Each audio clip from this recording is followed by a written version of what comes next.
Salatullah salamullah. Bismillahirrahmanirrahim. Assalamualaikum warahmatullahi wabarakatuh.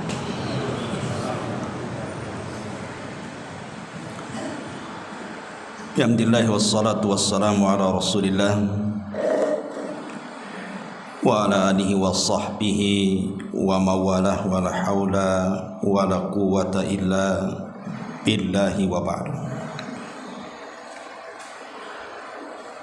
Alhamdulillah, segala puja dan puji hanya milik Allah subhanahu wa ta'ala. Di malam hari ini kembali kita bisa duduk untuk bertalabul ilmi. Salawat dan juga salam hadiahkan pada Rasul kita Nabi besar Muhammad sallallahu alaihi wasallam. Kita masih membahas kitab Syarhus Sunnah li Imami Ahli Sunnati wal Jamaah Al-Imam Al-Barbahari rahimahullahu ta'ala.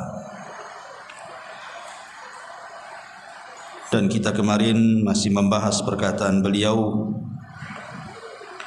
qala al-muallif rahimahullahu ta'ala, wal imanu bi anna at-taubata fardun 'ala al-ibadi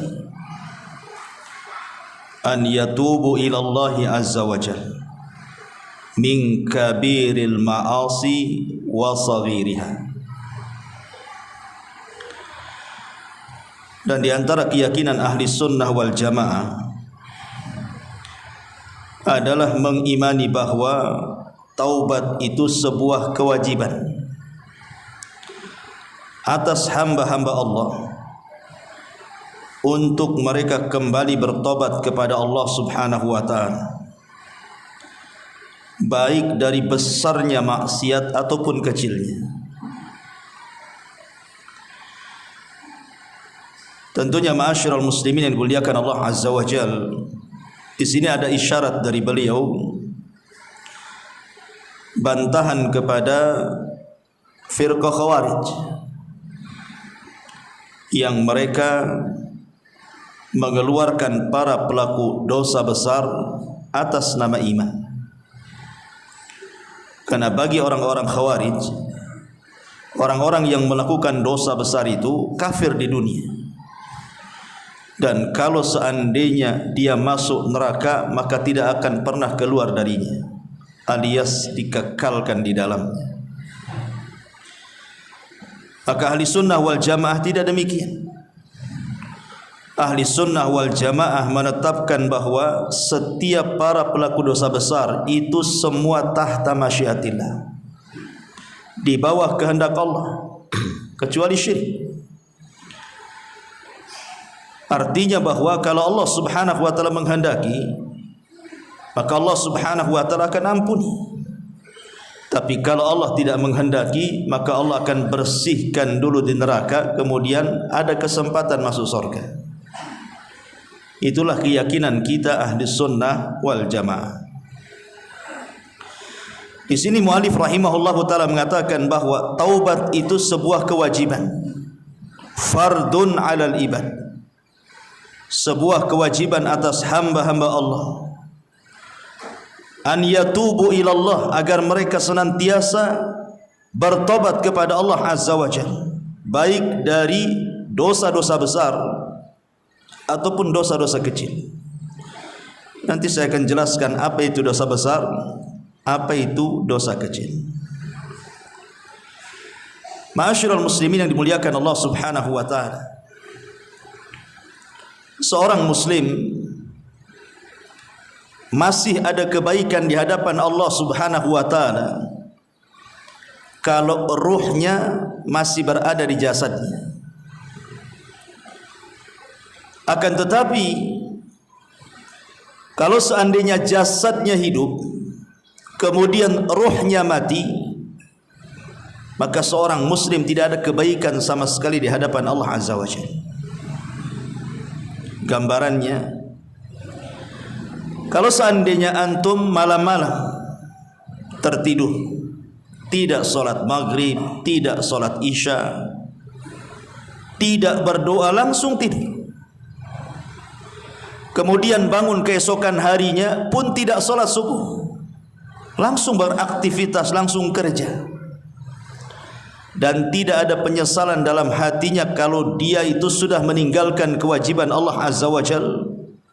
Seolah-olah sudah aktivitas biasa saja sehari-hari seperti itu. Ketahuilah bahwa kita tidak sedang baik-baik saja. Walaupun jasad kita hidup, ketahuilah bahwa ruh yang seperti itu ruhnya mati, karena tidak ada penyesalan sama sekali. Tapi kalau seandainya seseorang itu, walaupun mungkin dia meninggalkan kewajiban Allah Azza wa Jalla karena belum ada hidayah menyapanya, tetapi kemudian dia tertidur, kemudian dia terbangun dan hatinya masih memikirkan kenapa dia tidak salat, kenapa dia tidak melaksanakan kewajiban Allah, kenapa dia seperti ini dan seperti itu. Dia celah hatinya, dia celah ruh dan jiwanya. Maka orang ini ada alamat kebaikan. Artinya ruhnya mulai hidup dia. Itulah yang disebut dengan nafsul lawamah, artinya jiwa yang selalu mencela dirinya. Kenapa dia tidak melakukan hal-hal yang diperintahkan Allah dan Rasulnya? Yang ingin saya katakan, ma'asyiral muslimin yang dimuliakan Allah Azza wa Jalla, bahwa di antara alamat ataupun syarat orang itu bertobat adalah adanya penyesalan. Bukan hanya sekedar dia meninggalkan maksiat, berjanji untuk tidak mengulang kembali, tapi dalam hatinya itu ada penyesalan. Menyesal dia. Kenapa dia melakukan dosa? Sebab penyesalan inilah yang menunjukkan bahwa ruh kita itu hidup. Bukan hanya jasad saja yang hidup, ruhnya juga hidup. Dan itu alamat kebaikan. Kalau jasad kita hidup, ruh kita hidup, berarti kita di atas kebaikan. Karena betapa banyak di zaman sekarang ini orang enggak peduli kan dengan kewajiban Allah itu. Meninggalkan sholat biasa saja. Sholat tidak ada dosa bagi dia.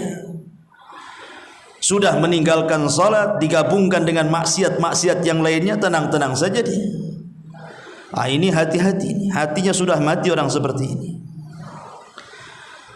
Di dalam hadis Nabi sallallahu alaihi wasallam, dalam hadis qudsi, Allah Subhanahu wa taala berfirman, "Ana inda dhanni 'abdi bi wa ana ma'ahu hina yadhkuruni fa in dzakkarani fi nafsihi dzakartuhu fi nafsi wa in dzakkarani fi mala'in dzakartuhu fi mala'in khairum minhu in taqarraba ilayya shibran taqarrabtu minhu dhira'an wa in taqarraba minni dhira'an taqarrabtu minhu ba'an wa in atani yamshi ataituhu harwalatan hadza minar rabb." Ma'asyiral muslimin yang dimuliakan Allah Subhanahu wa taala, Allah Subhanahu wa taala berfirman dalam hadis qudsi, "Sesungguhnya aku ini bersama prasangka hambaku." Jadi Allah itu mengikuti prasangka kita. Kalau kita berhusnudzon kepada Allah, maka Allah pun akan berbuat baik kepada kita. Tapi kalau kita suudzon kepada Allah, Allah pun sama. Karena Allah itu mengikuti prasangka kita. Kemudian Allah mengatakan, "Dan aku akan bersama dia selama dia senantiasa mengingatku," kata Allah. Kalau seandainya dia mengingatku dalam dirinya, aku pun sama mengingatkan dirinya dalam diriku. Jika dia mengingatku di tengah-tengah, hampirinya dengan berlari. Begitulah muamalah Allah Subhanahu wa taala dengan kita. Hadis ini ikhwan menunjukkan bahwa kasih sayang Allah Subhanahu wa taala kepada kita itu jauh lebih besar dibandingkan kasih sayang kita kepada kita sendiri. Hatta orang tua kepada kita, kasih sayang Allah itu jauh lebih besar dibandingkan kasih sayang kita kepada diri kita dan orang tua kita kepada kita. Buktinya, kalau kita datang kepada Allah Azza wa Jalla bertobat kepadanya walaupun lambat. Mungkin kita sudah tua baru bertobat, ataupun mungkin kita bertobat itu dengan cara merangkak, tidak dengan cara berlari, tidak seperti orang-orang saleh. Itu masih lebih baik dibandingkan orang yang sama sekali tidak bergerak dan tidak mau bertobat kepada Allah Azza wa Jalla. Artinya kalau masih ada keinginan dalam hati kita ini mencela dosa, kemudian ingin bertobat kepada Allah Azza wa Jalla, itu masih lebih baik hati kita dibandingkan orang yang sama sekali enggak mau tobat. Karena kalau kita datang kepada Allah walaupun dengan cara berjalan, Allah akan menghampiri kita dengan cara lari. Itulah hebatnya Allah Rabb kita itu. Dia akan senantiasa menunggu dan menunggu kapan tobat kita, kapan tobat kita, dan Dia tidak akan pernah jenuh. Allah itu tidak akan pernah bosan, kita yang akan bosan. Ma'asyiral muslimin yang dimuliakan Allah Azza wa Jalla, dahulu ada seorang yang bernama Abu Nuwas. Abu Nuwas itu terfitnah bahwa dia seorang zindik. Abu Nuwas ini terfitnah bahwa dia seorang zindik munafik. Jadi saat wafatnya, orang-orang pun meminta fatwa kepada para ulama, boleh enggak kami menyolati Abu Nuwas? Dan orang-orang pun meminta sang alim di daerah situ untuk menyolati Abu Nuwas. Tapi sang alim menolak karena Abu Nuwas itu uttuhima bizindik, dia dituduh punya paham zindik munafik, orientalis bahasa kitanya. Ya. Ma'asyiral muslimin yang dimuliakan Allah Azza wa Jalla. Akhirnya kemudian tidak banyak orang yang datang untuk menyolati Abu Nuwas ini. Kemudian setelah dimandikan, rupanya dalam bajunya itu, orang yang memandikan itu menemukan sepucuk surat. Kemudian surat itu dibaca, dan surat itu bunyinya, in azumat dhunubiya kasratan falaqad alimtu bi anna afwaka a'zam. In kana la yarjuka illa al-muhsin fabiman yaludhu wa yastajirul mujrim. Kata-katanya pendek, tapi lihat isi kandungan kata-kata dari catatan tulisan Abu Nuwas yang diletakkan di pakaiannya ini. Dia mengatakan, in azumat dhunubi, seandainya dosaku teramat sangat besar, ya kasratan, atau teramat banyak sekali, alimtu laqad alimtu, aku sudah tahu, bi anna afwaka a'zam, bahwa pemaafanmu ya Rabb, ampunanmu ya Rabb jauh lebih besar dibandingkan dosaku. Anggap saja dosaku besar, bahkan besar sekali, bahkan banyak sekali, tetapi ampunan Allah jauh lebih besar dibandingkan dosa hambanya. Makanya ada hadis, kalaulah seandainya dosa kita membumbung sampai ke langit, kemudian kita datang kepada Allah tidak menyekutukan Allah, apa kata Allah? Ghafartu laka wala ubali, aku akan ampuni dosamu dan aku tidak peduli. Kemudian potongan yang kedua dia mengatakan, in kana la yarjuka illal muhsin fabiman yaludu wa yasta'jirul mujrim. Kalau seandainya yang diterima, yang hendak diterima olehmu ya Rabb adalah orang-orang baik saja, lalu kenapa orang-orang jahat yang berdosa itu harus minta perlindungan? Kemana lagi mereka harus kembali? Kalau yang diterima orang-orang baik saja, lalu orang-orang yang mujrim, orang-orang yang berdosa, orang-orang yang banyak maksiat itu harus kemana mereka kembali? Subhanallah. Ketika kemudian sepucuk surat ini dibacakan kepada sang alim dan ditanyakan kepada istrinya, kapan dia menulis surat ini? Kemudian istrinya mengatakan, 1 hari sebelum meninggal dia mencatat surat ini. Kata sang alim, kalau begitu kita solatkan. Kalau begitu kita solatkan semuanya. Dari sini ada pelajaran besar, bahwa al-a'mal bi khawatimiha, amal itu ditentukan akhirnya. Amal itu ditentukan akhirnya, bukan awal, bukan tengah.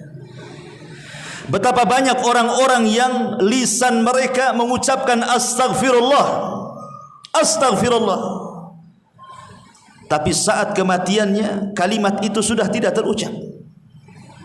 Tapi betapa banyak orang-orang yang tidak mengucapkan astagfirullah, tapi saat kematiannya dia pula mengucapkan astagfirullah. Maksudnya apa?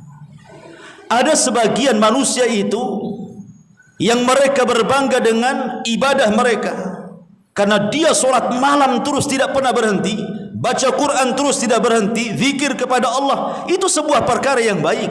Tetapi kalau menjadi sebuah kesombongan dan kebanggaan bahwa dia itu jauh lebih baik dibandingkan orang lain, itu jauh lebih jahat orang ini kondisinya dibandingkan orang yang tidak pernah solat malam, tidak pernah zikir, tidak pernah baca Quran, tapi dia menangis karena dosa-dosanya.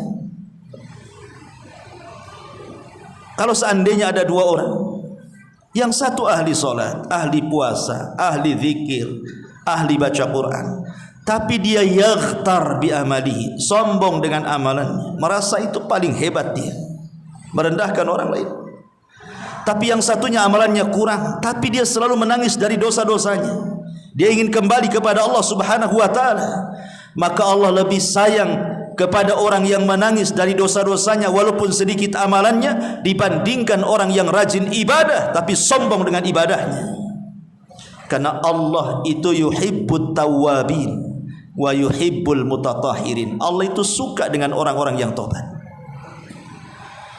Dari sini tidak boleh seseorang membanggakan dirinya tetapi merendahkan dirinya jauh lebih baik, karena itulah seharusnya seorang hamba merasa fakir di hadapan Rabb yang Maha Kaya.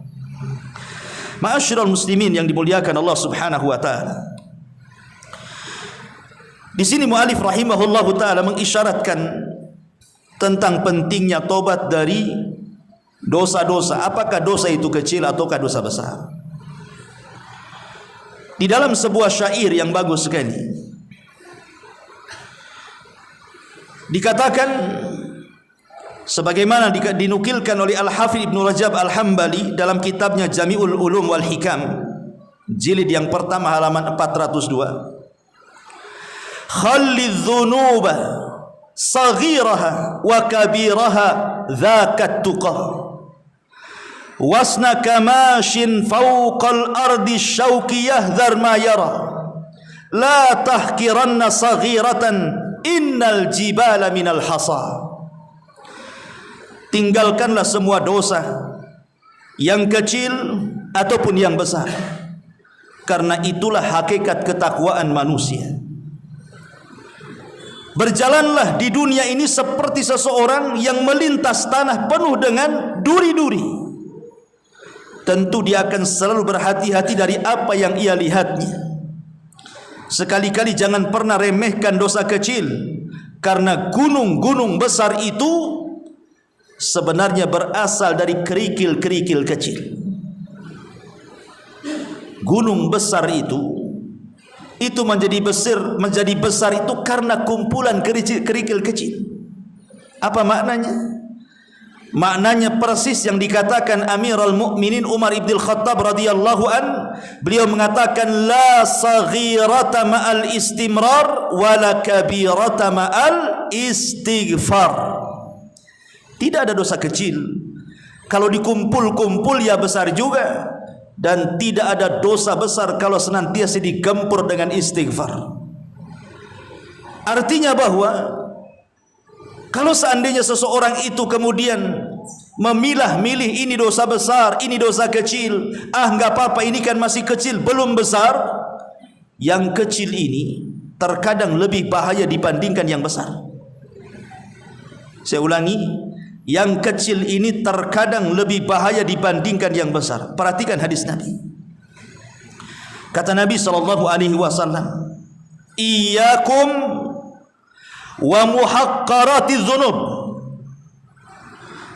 Kata Nabi SAW, hati-hati kalian, jangan sampai meremehkan dosa, mau kecil mau besar. Fa innahunna yajtami'na 'ala ar-rajuli hatta yuhliknahu. Karena jika ia berkumpul pada seseorang, maka boleh jadi dosa-dosa itu akan menghancurkannya. Wa inna Rasulullah sallallahu alaihi wasallam dharaba lahunna mathalan kamathali qaumin nazalu arda falatin fahadhara sani'ul qaumi faja'ala ar-rajulu yantaliku fayaji'u bil 'udi war-rajulu yaji'u bil 'udi hatta jama'u sawadan fajtajunaran wan dhaju ma qadhafu fiha. Nabi sallallahu alaihi wasallam membuat permisalan. Apa permisalannya? Kata Nabi sallallahu alaihi wasallam, satu kaum yang singgah di sebuah lembah, kemudian dihampiri oleh pemuka kaum. Lalu orang tadi pergi kembali dengan membawa dahan kering-kering hingga terkumpul dalam jumlah yang banyak. Kemudian disulutlah dahan-dahan kering itu dengan api, maka tumpukan dahan tersebut menjadi terbakar dan menjadi matang apapun yang di atasnya, apapun yang dipanggangnya. Apa permisalan Nabi sallallahu alaihi wasallam dengan kalimat hati-hati jangan remehkan sebuah dosa? Maksudnya walaupun itu kecil.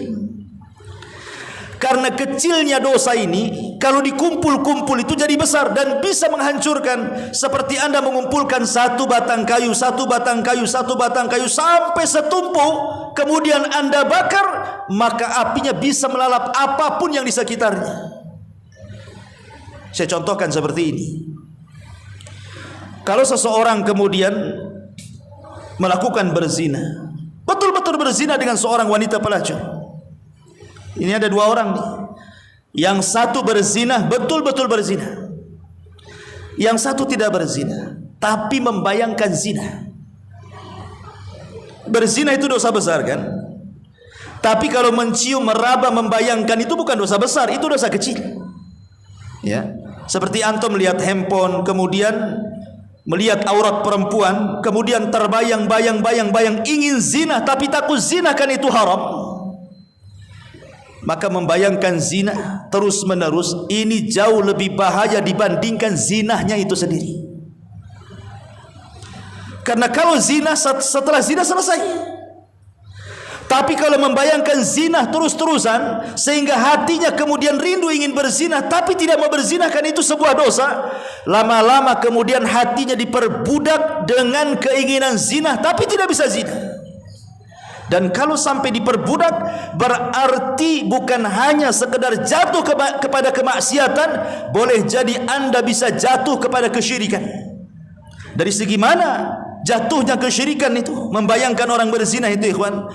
Karena Nabi sallallahu alaihi wasallam, Allah Subhanahu wa taala berfirman, "Wa minan nasi may yattakhidhu min dunillahi andadan yuhibbunahum ka hubbillah."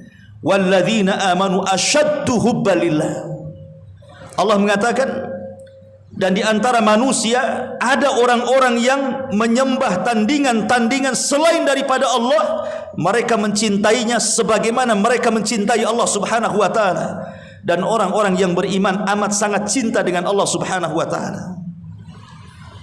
Ma'asyiral muslimin yang dimuliakan Allah Azza wa Jalla, kata Syekhul Islam Ibn Taimiyah rahimahullahu taala, dia mengatakan bahwa apabila syahwat itu kemudian memperbudak hatinya, kemudian hatinya itu rindu untuk melampiaskan syahwat dalam berzina, terus setiap hari hatinya seperti itu, karena melihat hal-hal yang kemudian terbayang dia ingin melakukan zina, berarti dia telah melakukan kesyirikan dengan cara apa?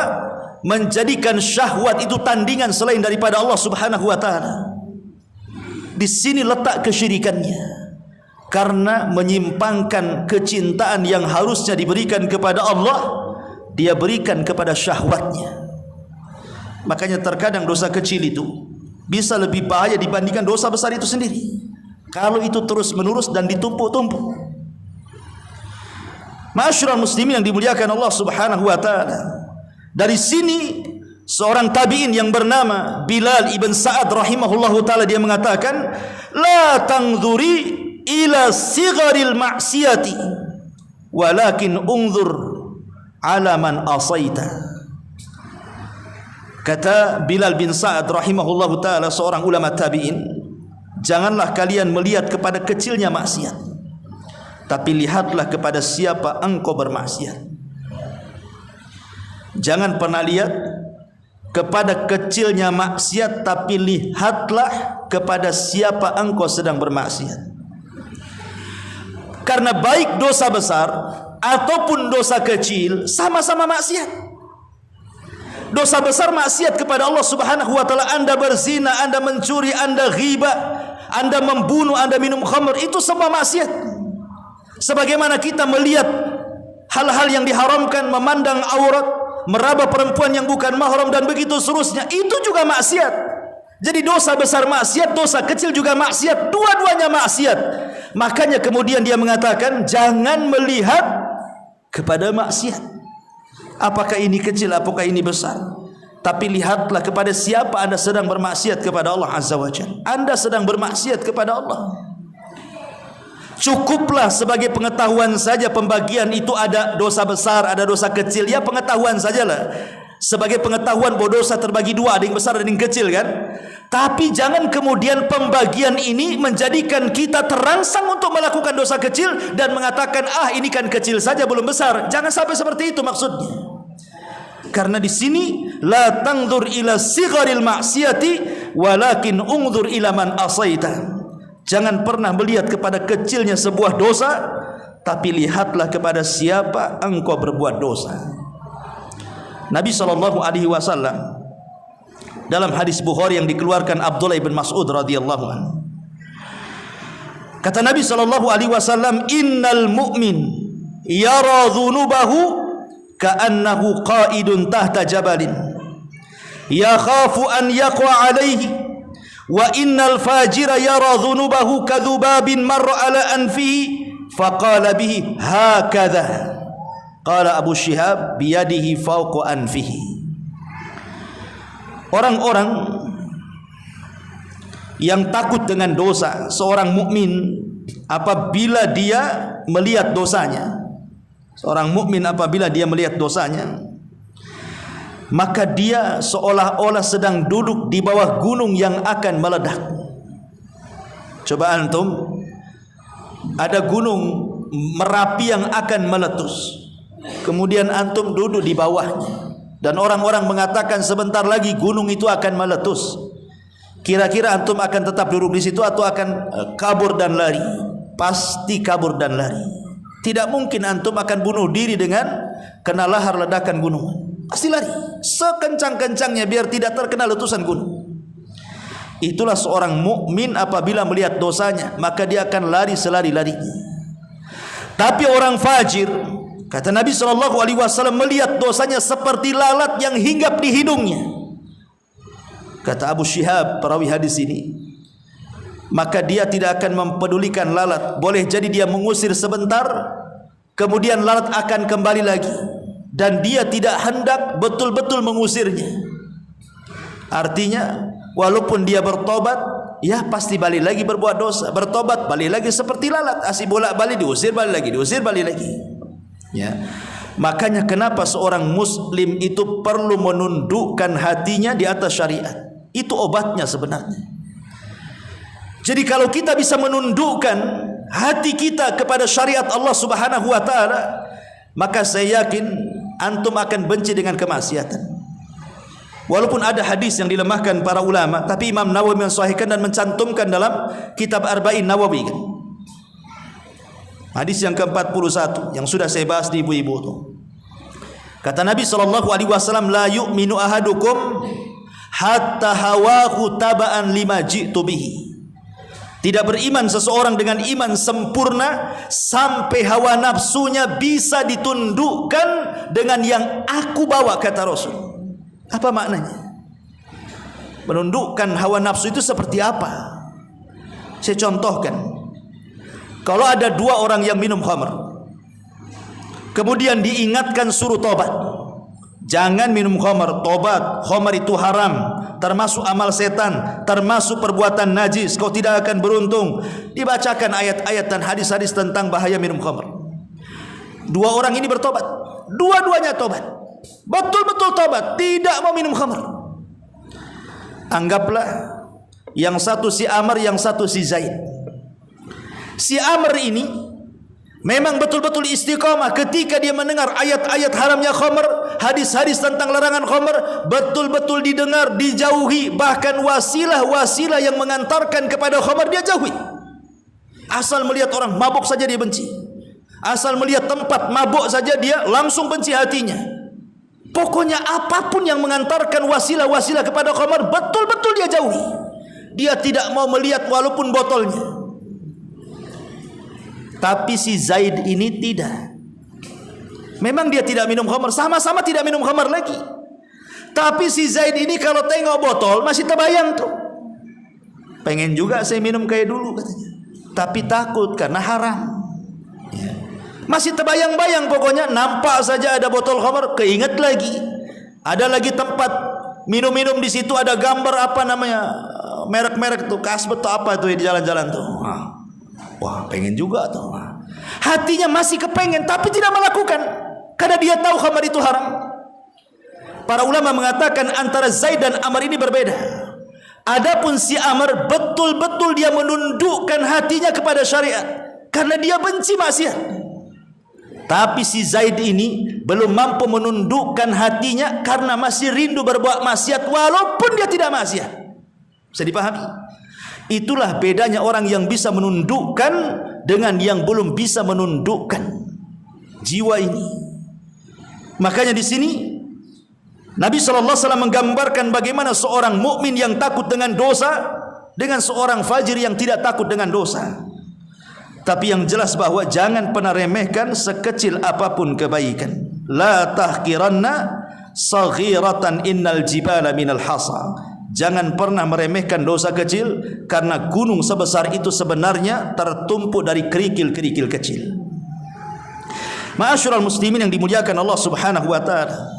Kemudian muallif rahimahullah telah mengingatkan di sini, kata muallif, an yatubu ilallah min kabiril ma'asi wa saghiriha.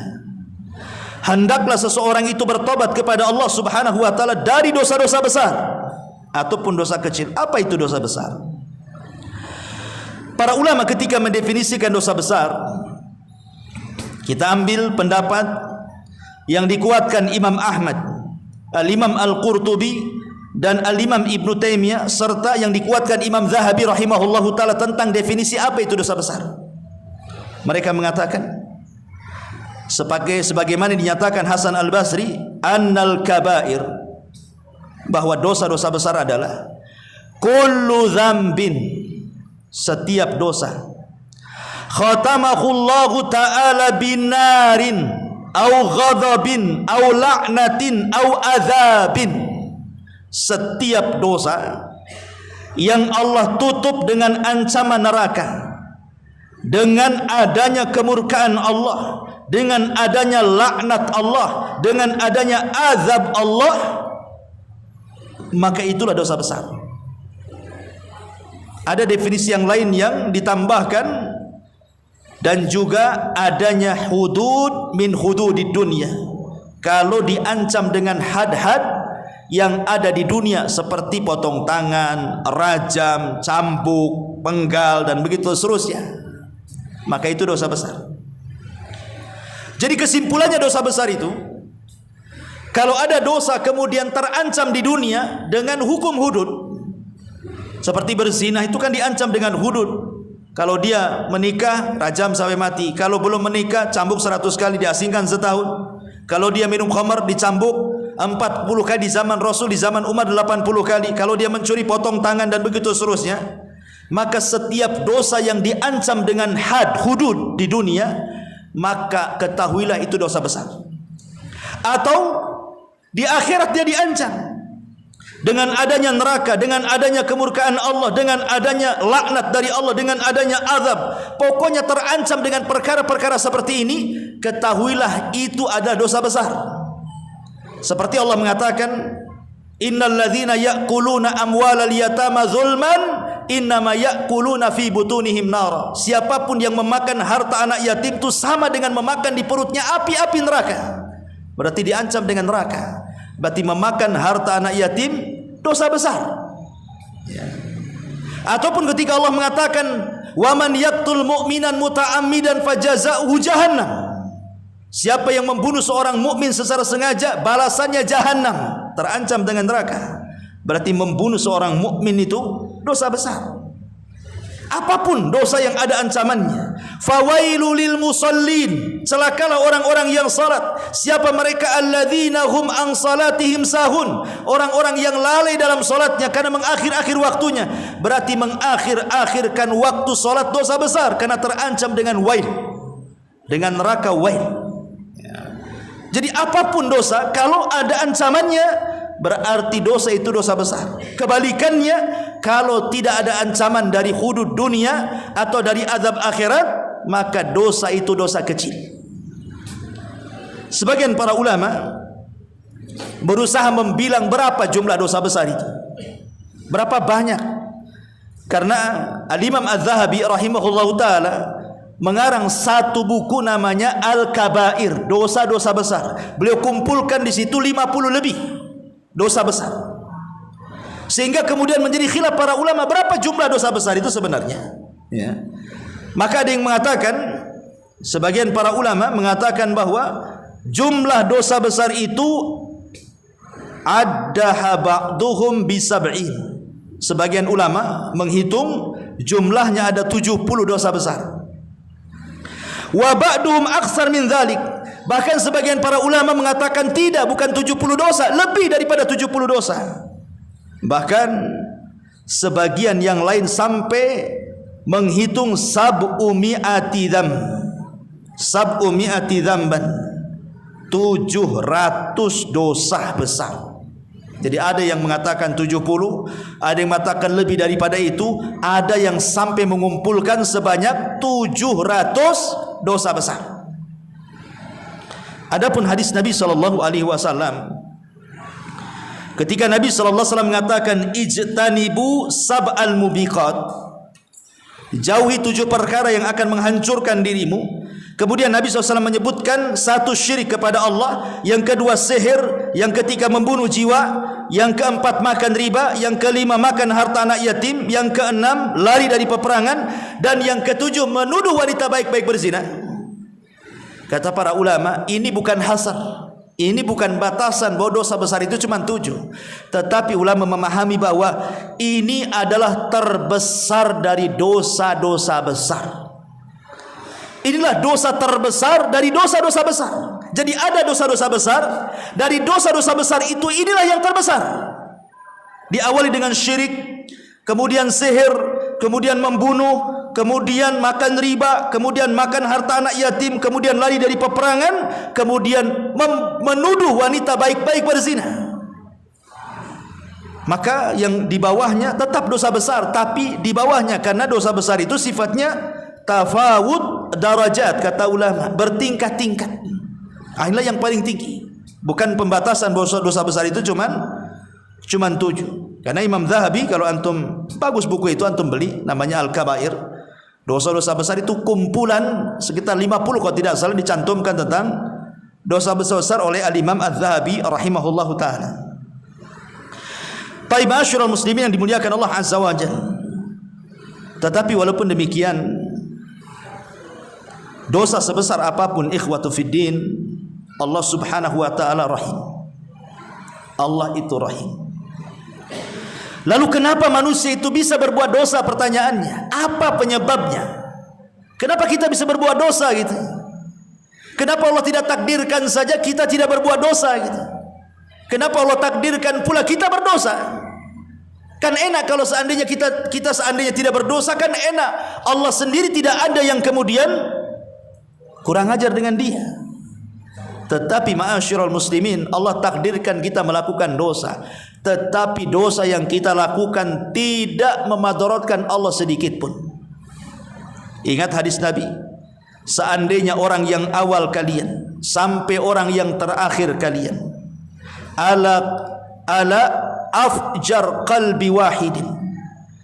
Mereka berada di atas hati yang satu, semuanya fajir, kata Nabi. Anggaplah satu dunia itu jahat semua. Tidak ada yang baik satu dunia itu. Dari mulai Adam sampai yang terakhir mati yang terkena sangkakala Israfil. Anggaplah jin dan manusia seperti itu. Tidak ada yang baik, kata Nabi. Inna awwalakum wa akhirakum jinnakum wa insakum. Orang yang pertama dan yang akhir jin dan manusianya ala afjari qalbin wahidin. Mereka berada di atas sefajir-fajirnya, sejahat-jahatnya hati. Semuanya, enggak ada yang baik. Apa kata Nabi SAW? Ma naqasa min mulkihi syai'a. Itu tidak mengurangi dari kekuasaan Allah sedikit pun. Seandainya semua manusia berbuat jahat, berkurang kekuasaan Allah? Tidak sama sekali. Tidak berkurang. Atau sebaliknya kata Nabi SAW, kalaulah orang yang awal, yang akhir, jin dan manusianya dirubah oleh Allah, semua baik, semua taat, tidak ada yang maksiat. Kata Nabi SAW, ma zada fi mulkihi syai'. Itu pun tidak menambah kekuasaan Allah sedikit pun. Artinya ketaatan kita tidak menambah kekuasaan Allah, kemaksiatan kita pun tidak mengurangi kekuasaan Allah. Maknanya maksiat itu tidak memudaratkan Allah sedikit pun. Karena kita yang berhajat kepada Allah Azza wa Jalla. Lalu kenapa Allah takdirkan kita ini berbuat dosa, ikhwan? Pasti kita berbuat dosa. Kalau Allah Subhanahu wa taala kelak membangkitkan semua manusia di padang mahsyar, kemudian menghadap kepada Allah, demi Allah tidak ada satupun manusia yang menghadap bersih dari dosa. Semua manusia pasti bawa dosa. Kalau seandainya kita menghadap kelak di yaumul kiamah, di padang mahsyar, semua berdiri menghadap Allah, wallahi demi Allah tidak ada manusia yang tidak membawa dosa, ikhwan. Semua manusia itu membawa dosa, baik banyak ataupun sedikit. Karena Allah sudah mentakdirkan manusia itu berbuat dosa. Kata Nabi SAW, kataba libni Adam. Allah sudah mencatat, artinya mentakdirkan, menjadi qada dan qadar Allah Subhanahu wa taala bagi seorang hamba akan senantiasa melakukan perbuatan zina.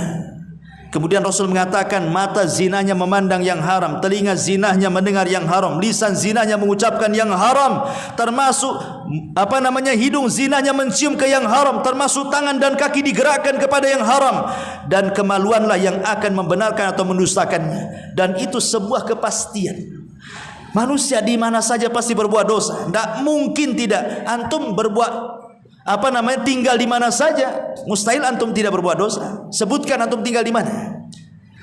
Mau antum ngurung diri dalam rumah, mau antum di luar rumah, mau antum di keramaian manusia, pasti berbuat dosa. Apalagi zaman sekarang.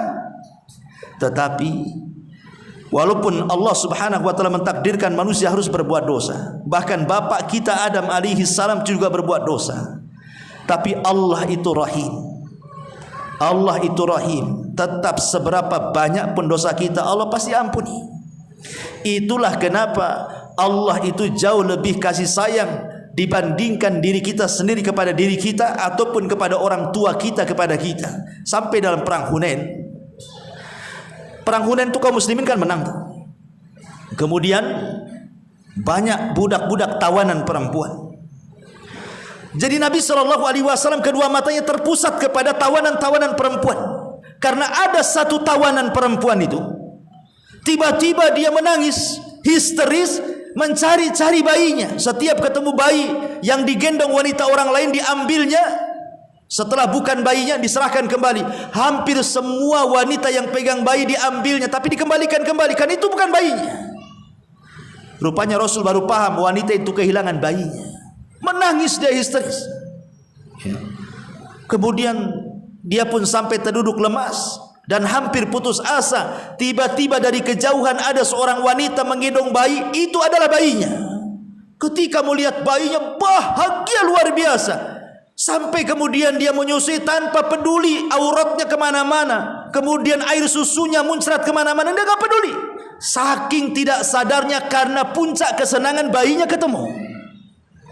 Bayinya ketemu. Masyarul muslimin yang dimuliakan Allah Azza wa Jalla. Begitulah kasih sayangnya seorang ibu kepada anak. Bagaimanapun kondisinya, pasti dia akan mencari anak. Sampai ada kasus baru-baru ini kan, ada orang mati memeluk bayinya kan. Banyak ada anak kecil yang belum makan 2 hari, banyak belakangan tahu kasusnya dibunuh oleh suami. Tapi lihat kematiannya, dia peluk bayinya dia. Ya. Kata Nabi SAW kepada para sahabat, ambil kayu bakar, kata Nabi. Ambil kayu bakar, buat perapian di sana. Setelah kau buat perapian di sana, kata Rasul, panggil wanita yang baru menemukan bayinya itu. Kemudian kau perintahkan wanita itu lemparkan bayimu ke dalam api itu. Kira-kira apa jawabannya? Maka sahabat mengatakan, ya Rasul, ini kegilaan namanya. Wanita itu sudah sedih, sudah putus asa karena bayinya hilang. Tiba-tiba sudah ketemu bayinya dan dia merasa bahagia. Tiba-tiba kau suruh dia melemparkan bayi ke dalam api. Ini kegilaan namanya. Dan tidak mungkin wanita itu akan mau, karena kasih sayangnya wanita itu kepada anak bayi itu. Kata Nabi SAW, di sini syahidnya, Allah lebih sayang dengan hambanya dibandingkan wanita itu dengan bayinya. Itu syahidnya. Allah lebih sayang dengan hambanya dibandingkan wanita itu dengan bayinya. Makanya Sufyan Ats-Tsauri rahimahullahu ta'ala sampai mengatakan, kalau seandainya pada hari kiamat ada 2 yang akan menghisab diriku, 1 ummi ibuku dan 1 Tuhanku Allah subhanahu wa ta'ala, aku jauh lebih memilih Tuhanku dibandingkan ibuku. Walaupun tahu ibuku sayang denganku, tapi Allah jauh lebih sayang kepadaku dibandingkan ibuku kepadaku. Padahal mustahil seorang ibu, apalagi antum anak yang baik, ketika kemudian menghisab antum, pasti antum langsung dimasukkan ke surga lah. Nah, mungkin dimasukkan ke neraka kan? Gak akan hitung-hitungan seorang ibu dengan kita itu. Tapi Al-Imam Sufyan Ats-Tsauri ini mengatakan, tetap aku memilih dihisab oleh Tuhanku dibandingkan oleh ibuku, katanya. Karena aku tahu kasih sayang ibuku jauh lebih besar, kasih sayang Tuhanku jauh lebih besar dibandingkan ibuku. Dari sini Allah katakan, la taqnatu min rahmatillah, innallaha yaghfiru dzunuba jami'a. Jangan putus asa dari rahmat Allah, karena Allah itu mengampuni semua dosa. Sudah Isya ya? Belum, berapa menit lagi? 3 menit lagi. Baik. Ma'asyiral muslimin yang dimuliakan Allah Azza wa Jalla, lalu bagaimana cara taubat itu? Dan apa taubatan nasuha itu? Kita sering mendengar istilah taubatan nasuha, taubatan nasuha. Apa yang dimaksud taubatan nasuha itu? Ketika Allah Subhanahu wa taala berfirman dalam surah At-Tahrim ayat 8, Allah mengatakan, ya ayyuhalladzina amanu tubu ilallahi taubatan nasuha asa rabbukum an yukaffira ankum sayyi'atikum wa yudkhilakum jannatin tajri min tahtihal anhar yauma la yukhzillahu an-nabiyya walladzina amanu ma'ah nuruhum yas'a baina aydihim wa bi aymanihim yaquluna rabbana atmim lana nurana waghfir lana innaka ala kulli syai'in qadir. Wahai orang-orang yang beriman, bertobatlah kalian dengan taubatan nasuha. Di sini ada kalimat taubatan nasuha. Apa yang dimaksud taubatan nasuha? Berkata Imam Al-Quradi rahimahullahu taala, setelah beliau menyebutkan beberapa pendapat para ulama, beliau mengatakan, ijma'uha arba'atu asya. Disebut taubatan nasuha kalau terkumpul 4 perkara. Yang pertama, al-istighfaru bil lisan. Istighfar dengan lisannya, astagfirullah, astagfirullah, astagfirullah. Yang kedua, al-iqla'u bil abdan. Betul-betul badan kita menjauhi dosa yang kita lakukan. Kemudian yang ketiga, idmaru tarkil audi bil jinan. Perasaan dalam hati betul-betul berazam ingin menjauhi, tidak mungkin kembali lagi kepada dosa yang sudah dikerjakannya. Kemudian yang keempat, muhajaratus sayyi'il ikhwan. Berusaha menjauhi teman-teman yang baik yang akan menyeret dia ke dalam dosa. Itulah disebut taubatan nasuha. Istighfar, badan kita menjauh dari maksiat, hati kita berazam untuk tidak kembali melakukan maksiat, dan yang keempat, jauhi teman-teman yang akan menyeret kita ke dalam maksiat. Subhanakallah bihamdika, asyhadu an la ilaha illa anta astaghfiruka wa atubu ilaik. Allahu ta'ala. Assalamualaikum warahmatullahi wabarakatuh.